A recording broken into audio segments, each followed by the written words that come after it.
மைபாலன் channel உங்களை வரவேற்கின்றது. இன்னைக்கு நாம துளசியை பற்றி பார்ப்போம். துளசினா மூலிகையின் அரசி, இது உங்களுக்கு தெரியும்னு நினைக்கிறேன். இன்னைக்கு நம்ம துளசியை பற்றி இன்னும் டீட்டெயிலாக பார்ப்போம். பெருமாள் கோயிலுக்கு போகும்போது உங்களுக்கு முன்னாடி இருக்கிறது துளசியும் துளசி மலையுமா தான் இருக்கும். பெருமாள் கோயிலில் போனீங்கன்னா சாமி கும்பிட்டு வரும்போது இப்போ இந்த துளசி தீர்த்தம் குடிக்காம யாரும் வெளியே வர மாட்டீங்க. அங்கே பிரசாதமாக துளசி இலையை கொடுப்பாங்க.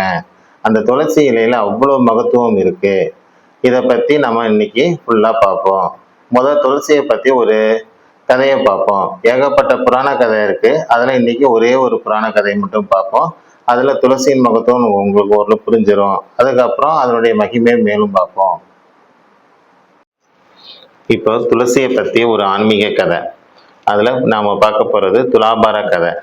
இதில் கிருஷ்ணனுக்கும் பாமா ருக்மணிக்கும் இடையே நடந்த ஒரு சின்ன சண்டை. இதில் பார்த்தோம்னா பாமா செல்வ செழிப்பாக இருக்கிறவங்க அவங்க என்ன செய்கிறாங்கன்னா, கிருஷ்ணனை எப்படியும் நம்ம பணத்தை கொடுத்து வாங்கிக்கலாம், நகையை கொடுத்து வாங்கிக்கலாம் அப்படின்னு சொல்லி துலாபாரத்தில் கிருஷ்ணனை உட்கார வச்சு இன்னொரு தட்டில் இருக்கிற பொண்ணு பொருள் வைரம் வைடூரியம் எல்லாமே வைக்கிறாங்க. அவங்க அரண்மனையில் இருக்கிற அத்தனையும் கொண்டு வந்து வச்சிடுறாங்க. இருந்தாலும் துலாபாரம் கொஞ்சம் கூட அசையவே இல்லை. இந்த பாமா கூறிய அதிர்ச்சி. அடுத்தது ருக்மணியாவை வர்றாங்க. அவங்க கொஞ்சம் ஏழை தான், இருந்தாலும் அவங்க என்ன செய்யறாங்கன்னா ஒரே ஒரு துளசி இலையை கொண்டு வர்றாங்க. பக்தியோட அதை வணங்கிட்டு அந்த தட்டில் வைக்கிறாங்க. இது வரைக்கும் நடக்காத அதிசயம் ஒன்று நடந்துருச்சு. பொண்ணும் பொருளும் வச்சு அசையாத இந்த தட்டு துளசி இலையை வச்ச உடனே என்ன ஆயிடுச்சுன்னு கேட்டிங்கன்னா, அசைய ஆரம்பிச்சிருச்சு. தட்டு கீழே இறங்கிருச்சு. இதுல இருந்து என்ன தெரியுது அப்படின்னு பார்த்தோம்னா, பெருமாளுக்கு பொன்னும் பொருளும் தேவையில்லை, பக்தியுடன் ஒரே ஒரு துளசி இருந்தாலே போதுமானது.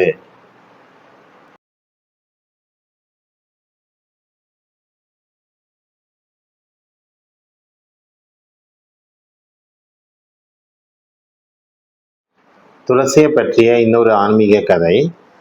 பிருந்தா என்ற பக்தை பெருமாள் மீது அதிகமான ஈடுபாடு கொண்டவள்.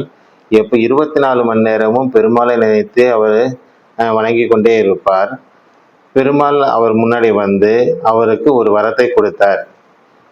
அடுத்த ஜென்மத்தில் நீ பூலோகத்தில் ஒரு செடியாக பிறப்பாய், அதுவும் துளசி செடியாக பிறப்பாய். உன்னை செடியாக யாரும் பார்க்க மாட்டார்கள், பூஜை பொருளாகவே எல்லாரும் பார்ப்பார்கள். உன்னுடைய துளசி மாலை என் கழுத்தில் அணியாமல் நான் எந்த உணவையும் வழிபாட்டையும் ஏற்றுக்கொள்ள மாட்டேன் என்று அவருக்கு வரம் கொடுத்தார். துளசியை பற்றி பேசும்போது ஹனுமான் கதையை சொல்லாமல் இருக்க முடியாதுங்க. ஹனுமான் பற்றி பார்க்கும்போது ராமாயணத்தில் ராமர் பட்டாபிஷேகம் முடித்த பிறகு போருக்கு உதவி அத்தனை பேருக்கும் அவர் விருந்து வச்சார். அந்த விருந்தில் ஹனுமான் உட்காந்து சாப்பிட்டுட்டு இருக்கார். அரண்மனையில் செஞ்ச உணவுகள் அத்தனையுமே ஹனுமானுக்கு படைக்கப்பட்டது. அவர் அத்தனையுமே சாப்பிட்டுட்டாரு. அவரை பசி அடங்கலை. அயோத்தியில் இருக்க அத்தனை உணவு பண்டங்கள்லாம் உணவு கொடுத்தாங்க. அவர் எல்லாமே சாப்பிட்டுட்டு இருக்காரு. அவர் பசி சுத்தமாகவே அடங்கலை. இந்த செய்தி சீதைக்கு தெரிஞ்சிருச்சு. சீதை வந்து யோசிக்கிறாங்க, ஒரு சின்ன ஐடியா பண்ணுறாங்க. துளசி மாடத்தில் போய் ஒரு துளசியை கொண்டு வராங்க. துளசி கொண்டு வந்து ஸ்ரீராம் அப்படிங்கிற துளசியில் தன் விரலாலேயே எழுதுறாங்க. எழுதி கொண்டு போய் ஹனுமான்கிட்ட போய் கொடுக்குறாங்க. ஹனுமான் பக்தி சிரத்தையோடு அதை வாங்கி சாப்பிட்றாரு. அந்த சாப்பிட்ட உடனே இவ்வளவு நேரம் இருந்த பசி உடனே அடங்கி விட்டது. பெருமாள் கோயிலிருந்து வெளியே வரும்போது அந்த துளசியை வாங்கிட்டு வரும்போது ஹனுமானை நினைக்காம வராதிங்க. கண்டிப்பா அவரையும் வணங்கிட்டு வாங்க. துளசி அவ்வளவு மகத்துவம் வாய்ந்தது.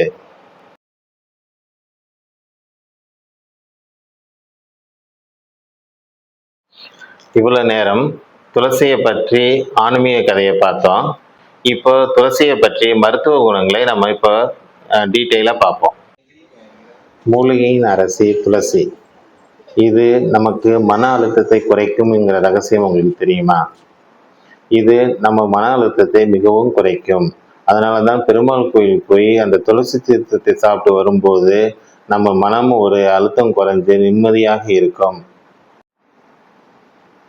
நரம்புகளை அமைதிப்படுத்தி பதற்றத்தை குறைத்து இரவில் நல்ல தூக்கத்தை உண்டாக்கும் மகிமை இந்த துளசிக்கு உண்டு. இது உடலில் உள்ள வெள்ளை அணுக்களின் செயல்பாடுகளை அதிகரிக்க செய்து கிருமி தொற்றுகளை எதிராக போராடும் சக்தியை உங்களுக்கு கொடுக்கின்றது. துளசி சாறு குடலுக்கு ரொம்ப நல்லதுங்க. இது குடல்ல இருக்கிற அசுத்தங்கள் எல்லாம் வெளியேற்றிரும். அதே மாதிரி வாயு தொல்லைய போக்கிரும். குடல்ல புண்ணு இருந்துச்சுன்னா அந்த புண்ணையும் இந்த துளசி சாறு சரி பண்ணிரும். இன்னொரு விஷயம், இது சர்க்கரை நோயாளிகளுக்கும் பயன்படுது. எப்படின்னு பார்த்தோம்னா, டைப் 2 நீரிழிவு நோய்க்காரங்களுக்கு இந்த டெய்லி காலையில துளசி இலைய வாயில வச்சு மென்னு முடிக்கும் போது ரத்தத்தில் உள்ள சர்க்கரை அளவை இது குறைச்சிருது. அந்த அளவுக்கு இந்த இதுல மகத்துவம் வாய்ந்தது. நீங்க துளசி டீ சாப்பிட்ருக்கீங்களா? தண்ணியில துளசியை போட்டு நல்லா கொதிக்க வச்சு டீ ஆக்கி அந்த டீயை சாப்பிட்டு பாருங்க. உடலுக்கு அவ்வளவு நல்லது.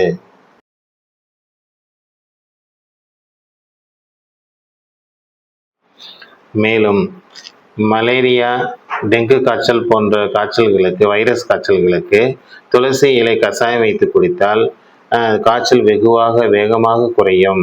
இது சில உணவுப் பொருட்களை சாப்பிடும்போது நமக்கு அஜீரணம் ஏற்படும், ஒவ்வாமை ஏற்படும். அந்த சமயங்களில் இந்த துளசி கஷாயத்தை நம்ம சாப்பிட்டோம்னா இது சரி பண்ணிடும். அந்த அளவுக்கு மகத்துவம் வாய்ந்தது இந்த துளசி. துளசியை எப்போதுமே நீங்கள் எங்கேயாவது பார்த்தீங்கன்னா விடாதீங்க. உடனே வாங்கி என்ன செஞ்சிருங்க, ஒரு 4 துளசியாவது எடுத்து வாயில போட்டு சாப்பிட்ருங்க அல்லது முழுங்கிருங்க. இது வரைக்கும் நீங்கள் மூலிகை அரசி துளசி பற்றி நீங்கள் பார்த்துருப்பீங்க. அதில் பாருங்கள், முக்கியமாக இந்த ராமாயணத்தில் வர்ற ஹனுமான் கதையை கேட்டிருப்பீங்க. அடுத்து துலாபார கதையை பார்த்துருப்பீங்க. துலாபாரத்தில் பாமா என்னதான் தன்னுடைய செல்வத்தை வச்சு கிருஷ்ணன் தன் வசம் இருக்கலான்னு பார்த்தாலும் அந்த ருக்மிணியோடைய ஒரே ஒரு பக்தியான துளசி எப்படி ஜெயிச்சிச்சு அப்படிங்கிறத உங்களுக்கு பார்த்துருப்பீங்க.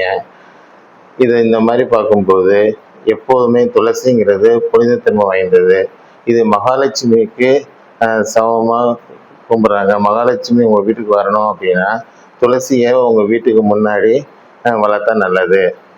துளசி என்ன செய்யும் அப்படின்னு கேட்டிங்கன்னா, அங்கே இருக்கிற அசுத்த காற்றெல்லாம் உறிஞ்சி நல்ல ஆக்சிஜனை வெளியிடுது. இது ரொம்ப நல்லது. அதனால் பெரும்பாலும் எல்லார் வீட்டிலையும் பார்த்துருப்பீங்க, துளசி என்ன செய்வாங்கன்னா வீட்டுக்கு முன்னாடி வச்சுருப்பாங்க. அதுக்கு 2 காரணம். வீட்டுக்கு முன்னாடி துளசி இருந்தால் கண்டிப்பாக வீடு லட்சுமி கடாட்சம் வரும். அதே சமயம் அங்கே சுவாசிக்கும் போது எல்லாருக்குமே நல்ல அருமையான காற்று கிடைக்கும். இந்த 2 காரணத்தினால துளசி எல்லாரும் வீட்டில் வளர்க்குறாங்க. துளசி செடியை பெரும்பாலும் தென்கிழக்கு மூலையில் வச்சா இன்னும் மிகவும் சிறப்பு. அது மட்டும் கிடையாது, துளசியோடு நீங்கள் என்ன செய்யணும் அப்படின்னு கேட்டிங்கன்னா, நெல்லிக்காய், அந்த நெல்லிக்காய் செடியையும் பக்கத்துலேயே வளருங்க. நெல்லிக்காய் மரம். ஏன்னு கேட்டிங்கன்னா, துளசிங்கிறது மகாலட்சுமி அம்சம், நெல்லிக்காய்ங்கிறது பெருமாளுடைய அம்சம். 2யுமே வீட்டில் வச்சு வளர்த்தீங்கன்னா உங்களுக்கு செழிப்பாக இருப்பீங்க. லட்சுமி கடாட்சம் தன்னால் வந்து சேரும். வீடு அமைதியாக இருக்கும். எந்த பிரச்சனையும் இல்லாமல் வீடு பாசிட்டிவ் எனர்ஜி வந்து சேர்ந்துடும். அதனால் நீங்கள் எல்லோரும் என்ன செய்யுங்கன்னா இதை ஃபாலோ பண்ணி பாருங்கள். துளசி செடியை காலையில் பிரம்ம முகூர்த்தத்தில் எந்திரிச்சு துளசி செடியை வளம் வந்து விளக்கு வச்சு நீங்கள் வழிபாடு செஞ்சீங்கன்னா நீங்கள் தாங்க கோடீஸ்வரன். கண்டிப்பாக உங்களுக்கு மகாலட்சுமி வீட்டில் வந்து குடியிருந்துருவாங்க. அதனால் நீங்கள் இதை ஃபாலோ பண்ணி பாருங்கள், சிறப்பாக இருக்கும். இவ்வளோ நேரம் நாம் பார்த்த வீடியோ பிடிச்சிருந்தா லைக் பண்ணுங்கள், ஷேர் பண்ணுங்கள், சப்ஸ்கிரைப் பண்ணுங்கள். இப்போது நான் சொன்ன பெருமாள் அந்த துளசி கதையில் உங்களுக்கு ஏதாவது பிடிச்சிருந்தா தெரிஞ்சிருந்தா நீங்கள்